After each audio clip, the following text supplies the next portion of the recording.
Ladies and gentlemen, thank you for standing by and welcome to the Connectivity Planning in an Uncertain World webinar. At this time, all participants are on listen-only mode. Questions will be taken over the web. You can submit questions throughout the webinar by using the Q&A panel. Simply type your question into the box and click send. I must advise you the conference is being recorded today, and I would now like to hand over to your first speaker today, David Cornwell. Please go ahead. Thank you very much, and hello everybody. Welcome to today's webinar titled Connectivity Planning in an Uncertain World. I'm joined today by my expert panel of Sakir or Shaks Passwala and Taylor Franks. Gentlemen, if you'd like to introduce yourself, please, and we'll start with Shaks. Good morning, I'm Shaks Passwala. I'm a connectivity solution architect and responsible for a range of large connectivity designs across UK and international for our business customers. Thank you, Shaks. And Taylor?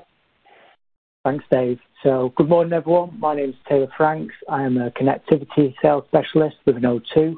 I support the enterprise sector, both across private and public, with all solutions such as wide area networks, Wi-Fi, and local area networks. Thank you, Taylor. And I'm David Cornwell. I'm Head of Solutions here at O2 Business.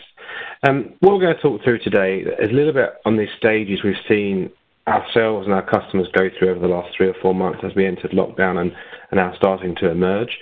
Some of the challenges people have been telling us they've been facing and we've faced ourselves, and what the immediate and long-term planning considerations you should be making with your connectivity estate before we come on to key takeaways and Q&A.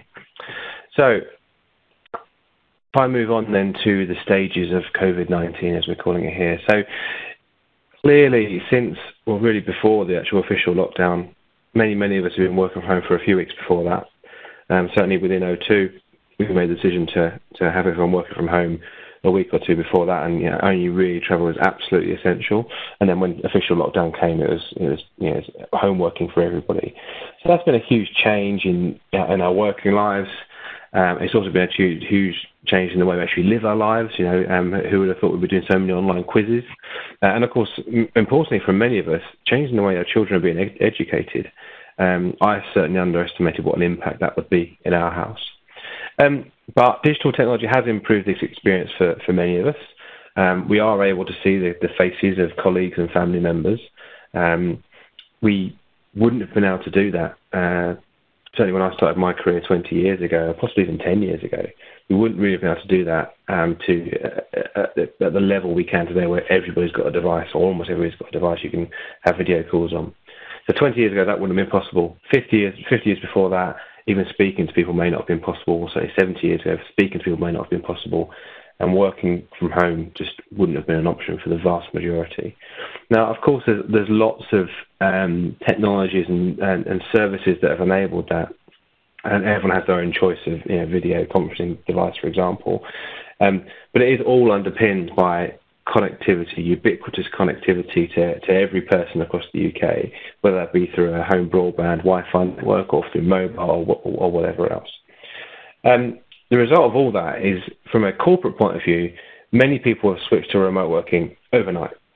From the announcement or before the announcement, as I mentioned, happening, people making decisions to say, well, actually, we have got the ability to work from home for many of our critical staff, so start doing that. Start doing it overnight. And it's most people have coped pretty well, albeit with a few caveats. Following that initial wave of people being sent home or choosing to work from home, the other more difficult roles to send home in the following week. So for us, that was contact centre staff and customer service in particular. We managed to get those all working from home within a couple of weeks. And then we looked at other, what you consider more sort of frontline staff, store staff, for example. What can we have them doing when they're not actually able to be in the stores? So, gurus being able to work away from the stores as a video, for example. And I think that's the case across the industry from what I've seen. There's lots and lots of rapid adaptability across the industry as people work out what they can do. And of course, we do adapt quickly, and now we are turning to the future.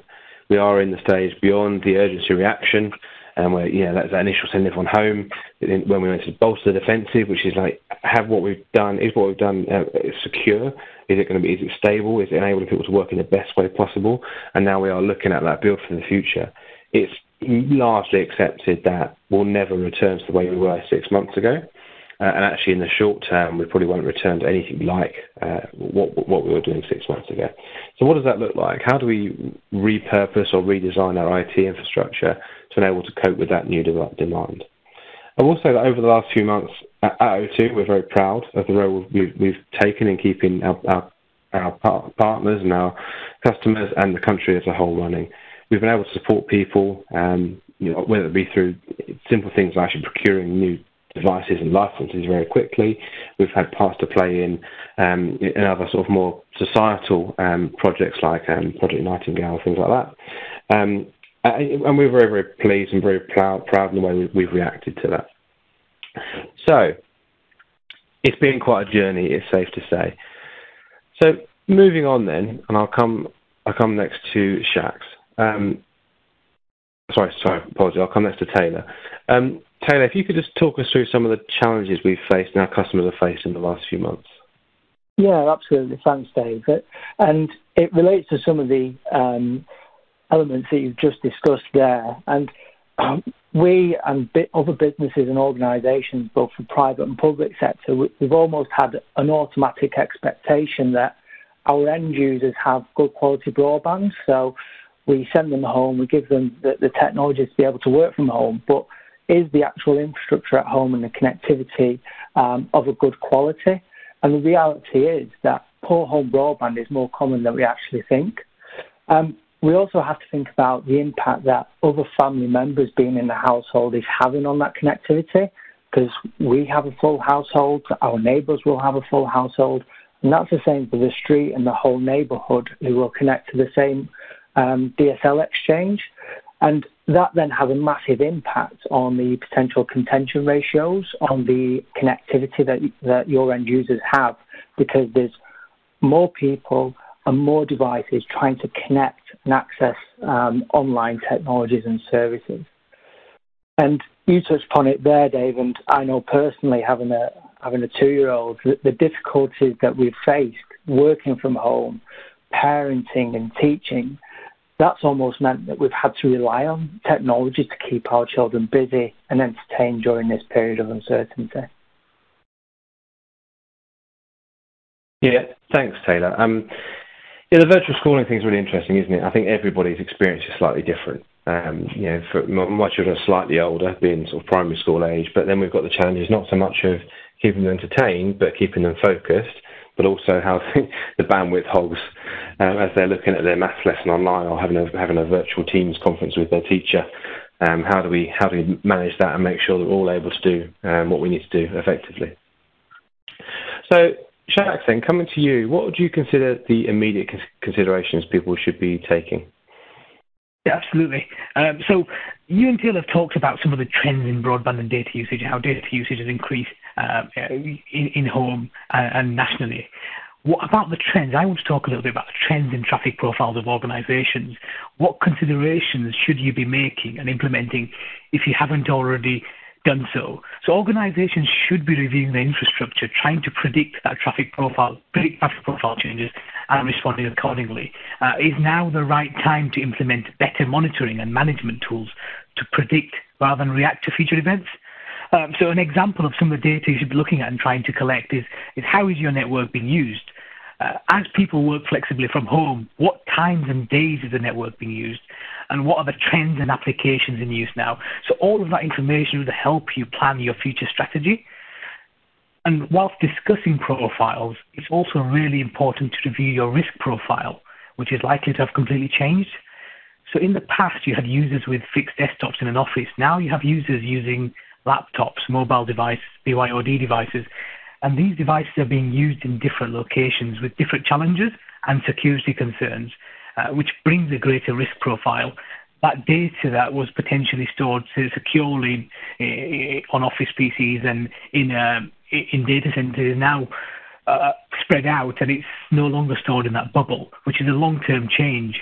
So you need to build your security posture and information assurance policies around that new profile. We've also touched upon broadband bandwidth already. So many employers are still struggling with pockets of users with poor bandwidth. And now that's not going to go away overnight. There isn't a magic solution that can resolve that very quickly. But what can we do to support those users in the short term? Could 4G augment in-home bandwidth? MiFi mobile hotspots could be deployed as well by exception to support those users. And these are some of the things that can be done quite quickly. But I'll talk a little bit more about bandwidth and what can be done in the longer term later in the session.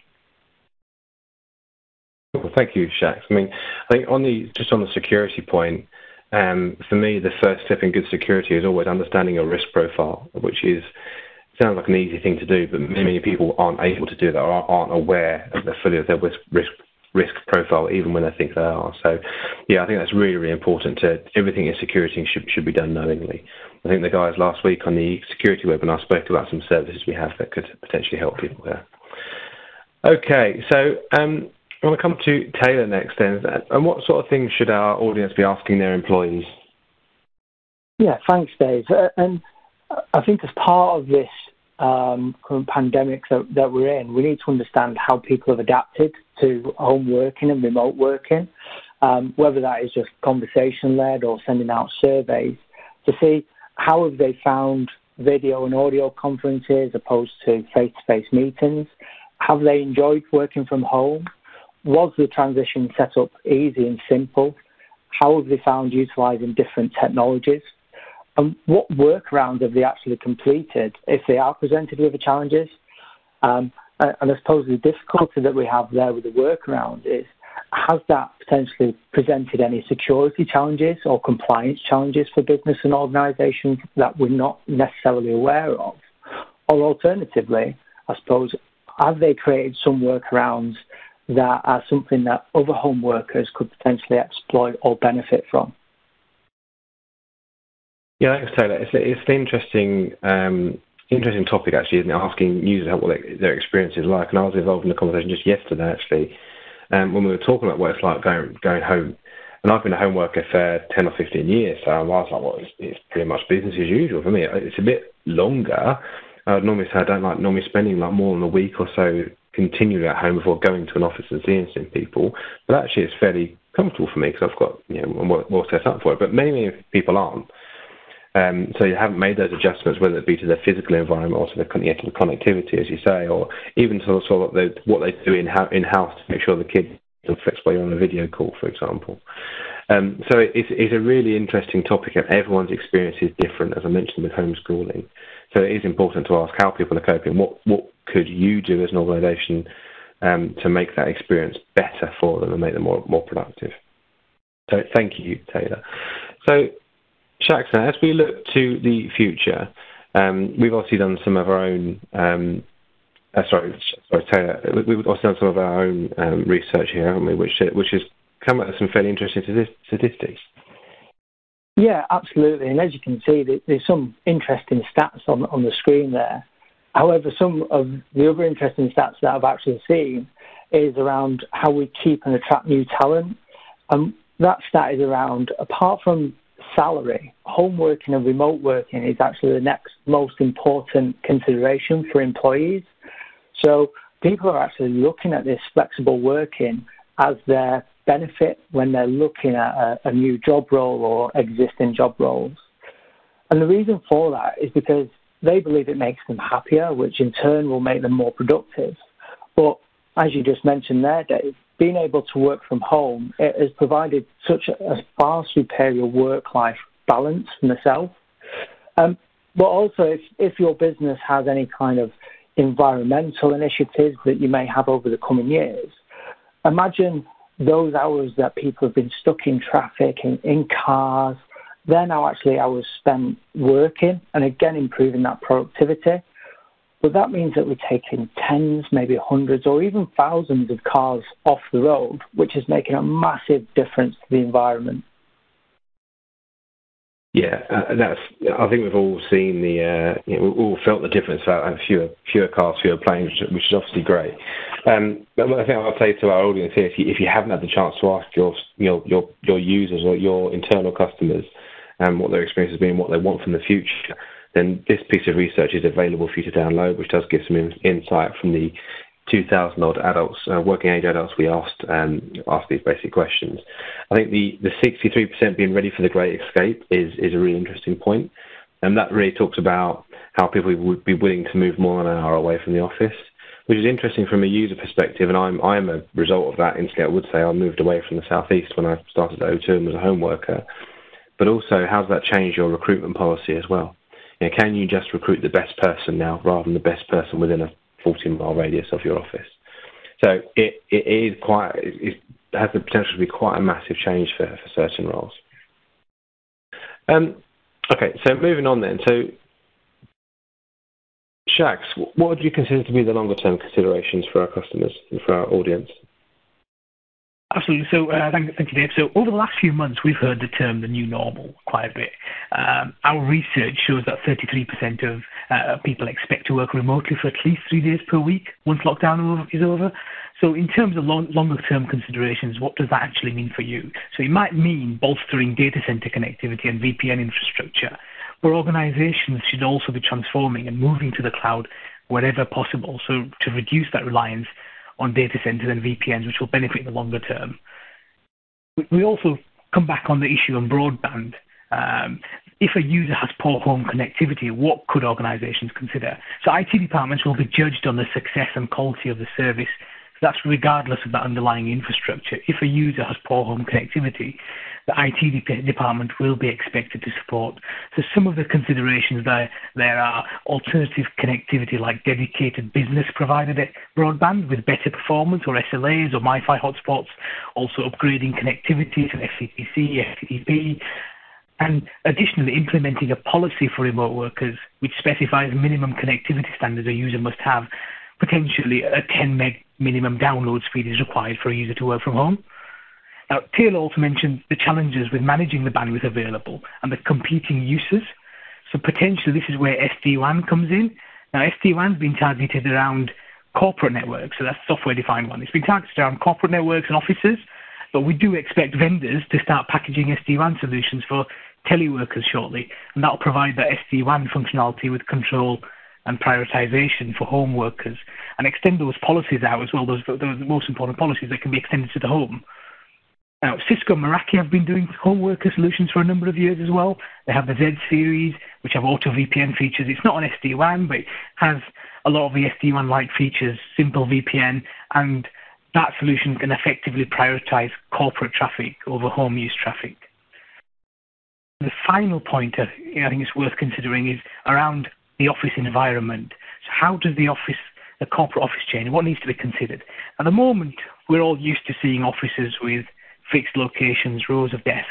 We expect to see those desks start to disappear and replaced with collaboration hubs and a mix of meeting rooms and spaces with few or no desks. But how does that then change the in-building connectivity? Do you still need those LAN cables, LAN ports, or do you just need a LAN to connect your Wi-Fi? And now users are coming in with more portable devices and no longer using fixed desktops. Do you need to bolster your Wi-Fi infrastructure? And can you also run and prioritize voice and video over that infrastructure? And now these are all considerations that you should be making now to ensure when users do return to the office, the experience is as good as it can be. Great stuff. Thank you, Shax. That's a really good overview. I think on the corporate office structure, the thing for me on that, and I spoke previously on the collaboration webinar about this, is that the technology has to be absolutely integrated into the building, and the building needs to be set to support a hybrid workforce. Hybrid workforce being a mix of in and out of office people. So the connectivity has to be right. So Wi-Fi will be the de facto standard for everybody. So it's really important to make sure that your Wi-Fi is fit for purpose, can handle the demand that's going to be placed upon it, and then consider whether you even need a LAN. I think the potential for security flaws with a fixed LAN cable is greater if you don't have things like network access control. And then obviously, in terms of building infrastructure, as you actually mentioned about having more collaboration spaces and fewer desks, for me, that has to be the future of what the office looks like. I think that's absolutely essential. But you mentioned, Jax, around some of the SD-WAN providers and network equipment providers, like Meraki, providing solutions where you could potentially prioritize traffic in the core. I think you also mentioned that there's potential to extend that to the edge and actually into the home. So are there ways of controlling traffic if I'm a home worker when I've got kids looking at YouTube or whatever to make sure my Teams call is prioritised, or do you think that's coming in the near future?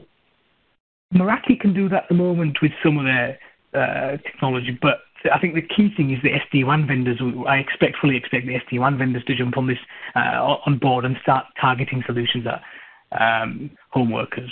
And this is where, at the moment, they are, as I mentioned, they are targeting their products to offices. But that's where they're missing a trick, and I fully expect once we get SD-WAN down to home use, then it'll become very easy to split the corporate traffic and home traffic, recreational traffic, and provide that prioritization. So I think that's something, and I'm talking to some of the vendors already, the SD-WAN vendors, to make sure that happens. Okay, that's really, really good to hear. And I think that's the change, isn't it? If you've got permanently based and formerly home-based workers, to make sure they've got suitable infrastructure, including things like traffic management and SD-WAN, it could well be the future for many people. Yeah. There will be people. Go on, sorry.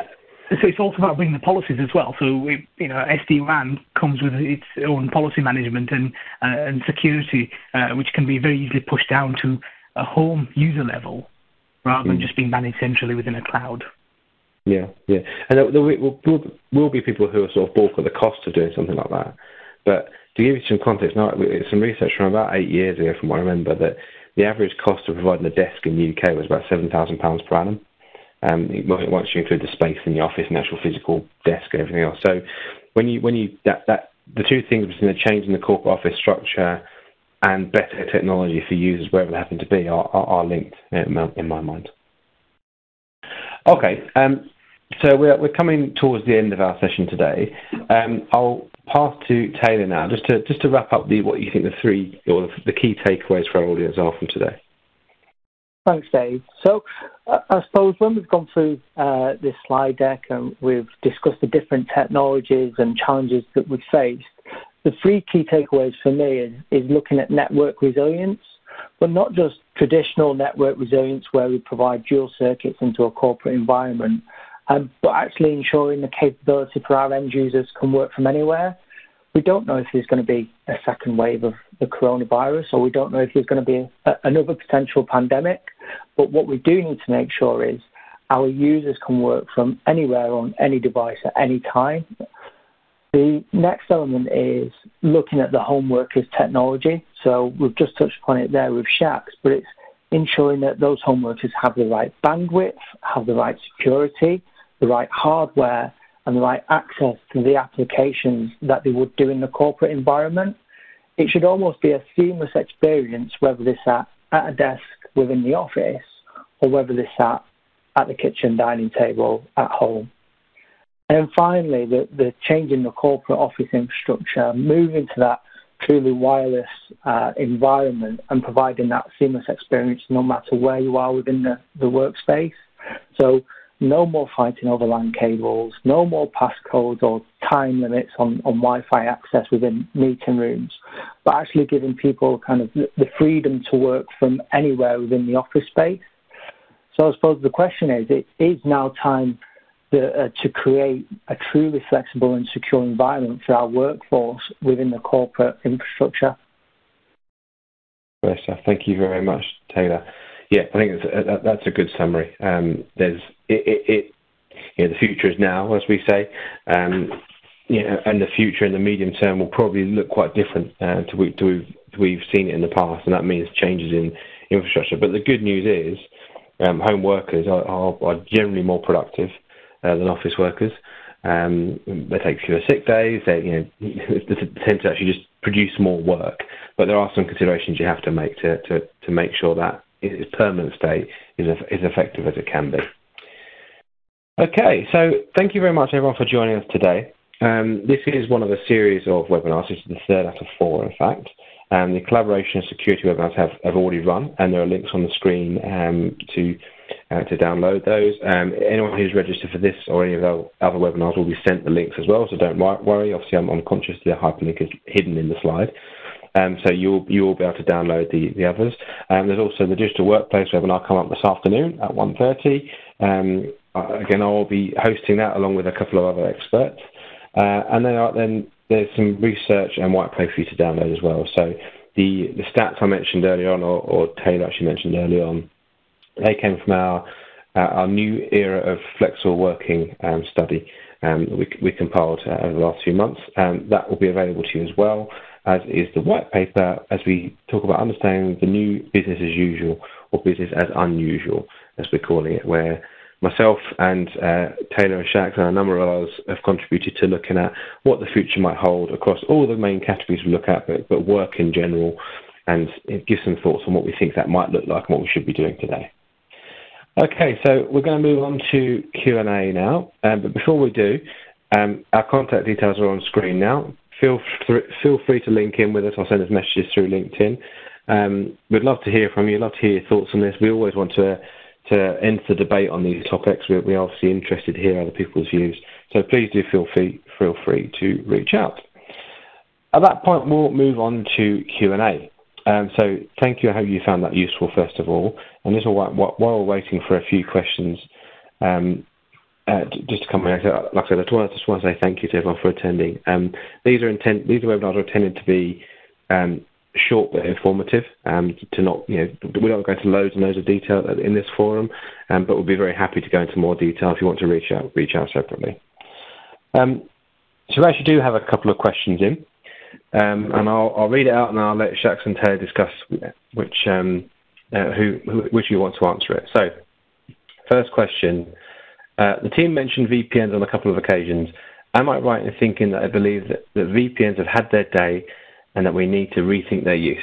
Shaq, I think I'll ask you to answer that one. Yeah, so VPNs, I think they're going to be around for a while, but we should be limiting the use of VPNs wherever possible. So I mentioned moving applications into the cloud wherever possible there, and accessing those natively then. So a key one here is email, Office 365.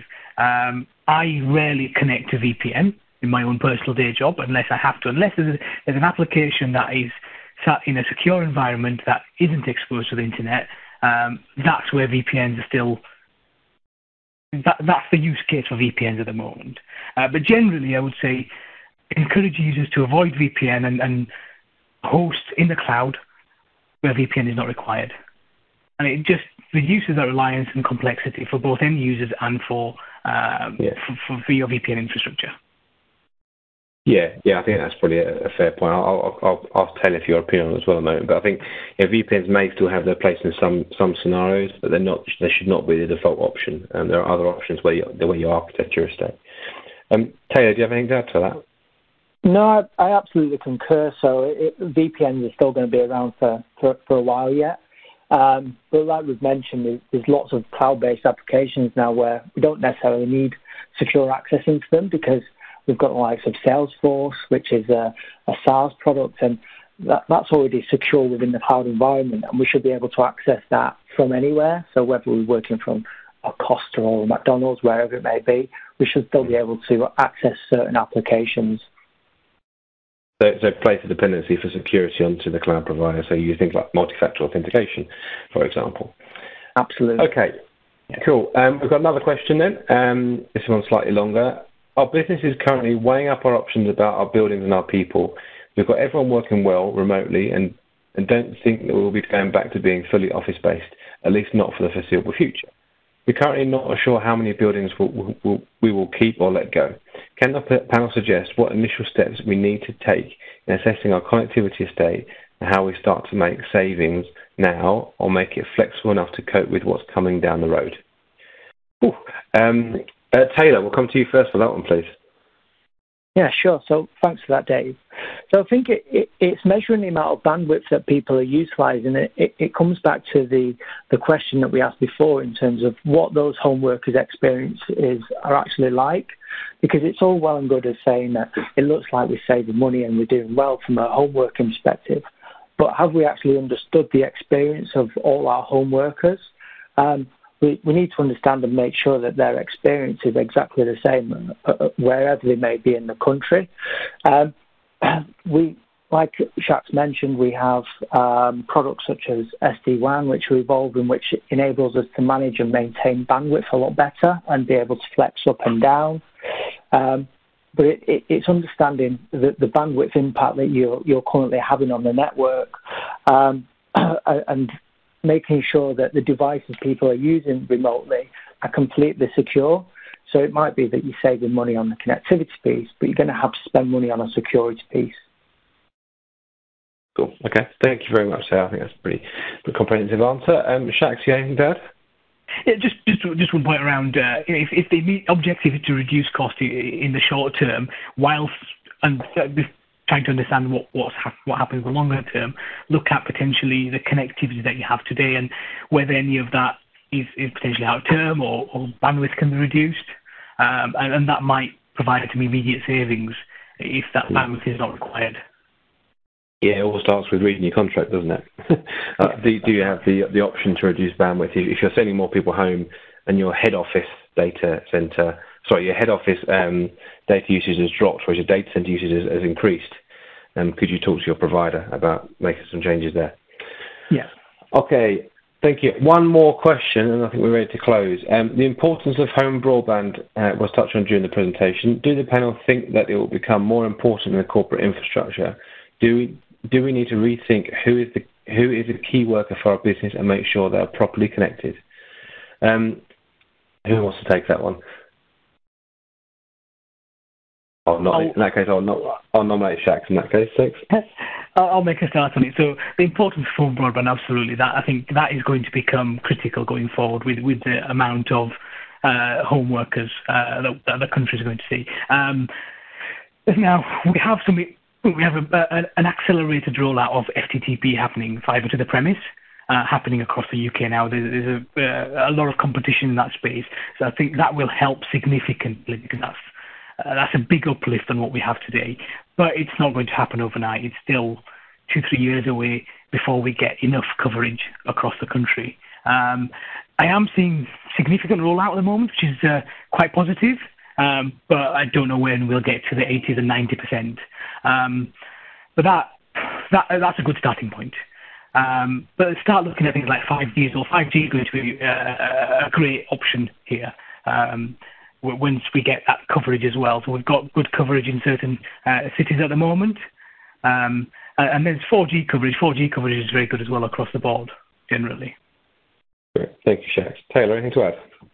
Yeah, I suppose one element to add there is we've got to make sure that the managed service for that connectivity is as good as possible. What we don't want is kind of our end users having IT issues and they're having to contact their service providers day in, day out. And we know the troubles that we sometimes have with standard DSL products at home. So what we have to make sure we have to make sure that we're supporting our end users with strict SLAs and a stringent kind of managed service for those home worker solutions as well. Cool, thank you. Now, I'll just add to that myself. I think, like everything, it comes down to planning.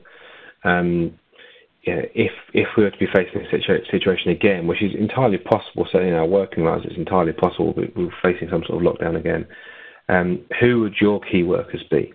Do you need the board, for example, to be contactable, or are there other critical staff that need to be up and running within days, and there are others that need to be up and running within weeks? So have a plan, which might also mean providing permanent connectivity solutions into the homes of those people, for example. But have a plan and make sure that if and when this happens again, you're ready to execute a plan rather than planning on the fly. So that concludes our questions from the audience today. So only remains for me to say thank you to everyone for attending. Thank you for Shaq and Taylor for joining me today.